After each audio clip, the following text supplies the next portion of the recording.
So the subject today is updating the firmware on clock bias boards, and we will send you a USB stick which has the Altera software on it that you will need to do that, and the update.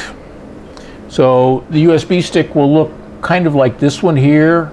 I can't guarantee it'll be exactly like that because we may find something else we've got to add, but so it's got a directory, it's Quartus Web 13.1, and it has a subdirectory under that which is components, which is where actually all of the software is. And then it's going to have another one that I will put on there called POF.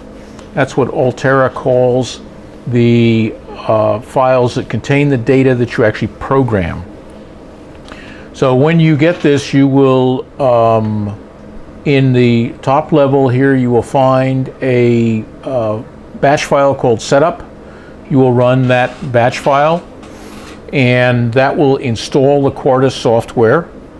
It takes forever, well, not quite forever, but it takes allow half an hour or so. And after you do that, you will separately need to install the drivers for the USB blaster. There's a USB blaster right there. And the drivers do not automatically get installed. You will do that by, get a picture of a USB blaster. And there are USB blasters at all three sites. There should be. Same as this one. And you'll do that by plugging the USB blaster into a USB port on the computer. And I should have prefaced this is all, we have been doing this with Windows 7, so I encourage you to do it with Windows 7. And you will then need to go, after you plug in the USB blaster to a USB port, you will need to go to Device Manager. And in Device Manager, you will find a USB, and I don't know how to find Device Manager on this computer, in fact. Just type it in the search box. Oh, wrong keyboard.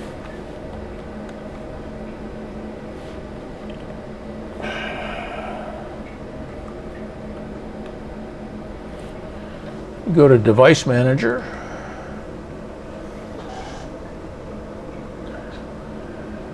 Oh, David.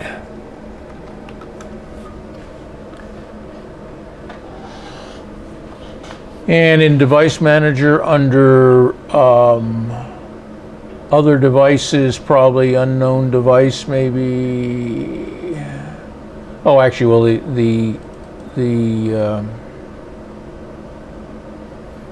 yeah, this has already got the drivers on it, so you're going to see something different on this computer than you would normally see. Universal Serial Devices, Altera USB Blaster, and it actually will say USB Blaster, but it will have an exclamation point or a yellow triangle or something. And you then right-click on that and say Update Driver. And you have to browse, do not let it search automatically, you have to browse for that. And then what you want to do is go to where you installed the software, which is actually C Altera here. And if you browse and see Altera, you will find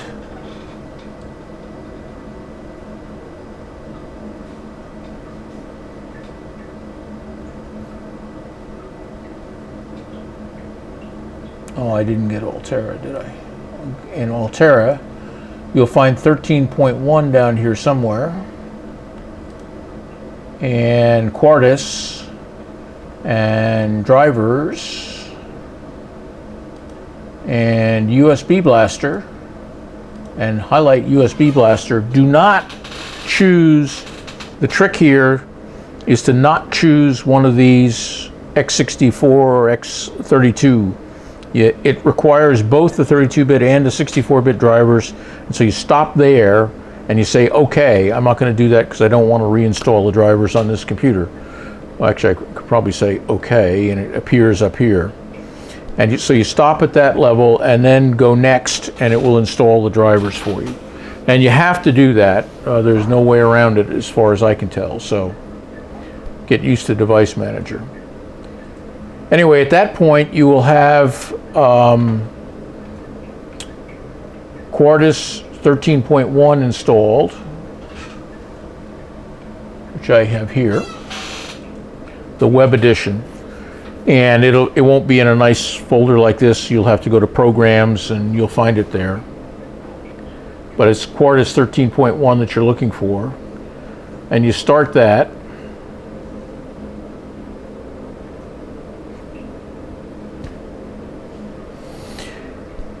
And you'll then go to Tools and Programmer.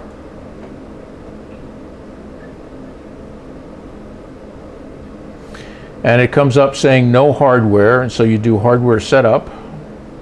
And at this point, the window that pops up then should have USB Blaster there. So you double click on USB Blaster, make sure that it appears in this little window up here, and do close. And then you will find USB Blaster in the Programmer window. You have to change the mode to active serial programming. And you need to add file. And the file you're going to add, of course, is on the USB stick that we gave you to begin with, which is called E here, and I go in there. And then in the POF folder on the USB stick, you'll find, hopefully, a file that ends with the extension .pof. And that's the one you want to use. So you open that, and then options start appearing here of exactly what you're going to do. And they even show you the architecture that you're going to be doing an active serial programming of the memory device. You don't actually program the Altera chip, you program the memory device, and it automatically loads to the Altera device. Is there just the POF file on there for this clock bias board, or are there a bunch of them? My intent was just the clock bias board, since I think that's all we're updating at this point. Okay. So there might be a README file that goes along with this to tell you which one, or you can always call me and ask which file. So then you're ready to rock and roll. Now, I would not just go ahead and burn this file, even though we know it's the right one and it's got everything you need. First step would be to do what we call an examine. So you click on examine, and what examine does is it reads what is currently there, and you'll want to then save data. After you read that, there'll be an option that gets highlighted to save the data, and it will ask for a file name. And so you want to save that file just in case something goes wrong and you want to go back. So that's the software part. Then we have the hardware part, and the hardware involves burning new data into this EEPROM, and you do want to be fairly careful about static and grounding. I have had semi-mysterious damage done along the way when you do things the wrong way, so I would encourage you to do it the right way. We have made a little adapter here which gets an auxiliary ground on a banana plug, just to ensure that the computer system to which you have the USB connected is grounded with the electronics before you start connecting the programming header to the clock bias board. So get that grounded, get your wrist strap on. Using the ground hole in the side of the box is okay for all this. Then, unfortunately, the headers that you're going to use do not have a shroud on them. The pin 1 with the box in this orientation is upper right. The header that you're going to plug in has a little triangle in upper right. It also is where the red wire is. And if you're not using the grounding adapter, there's a red wire on that side of the flat cable. So you want to make sure you get that plugged in correctly. And that particular header has high force pins on it, which are a little excessive, but I got it on. And of course I did all that with power off. And then I have a very convenient way of turning power on and off that you will have a less convenient way on the telescope. There's power on. So in principle, what should happen now is I've selected examine and just examine on the software. I have my USB blaster here connected, everything's grounded, and then I just click start. And what will happen is the blue light on the USB blaster will go on. That tells you that things are working. There'll be a progress bar that will go across, and you'll have a copy of what's in that EEPROM. And of course, there you go, failed.